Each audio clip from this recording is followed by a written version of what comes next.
Well, Merlin is molting right now, which is like shedding, and he is gonna have new feathers here coming in soon.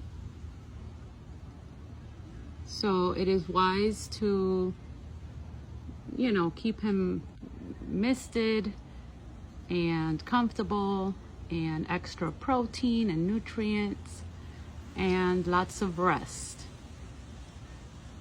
And then he'll be back to being his beautiful self very soon, right? What are you doing? What are you doing? You want to play peekaboo?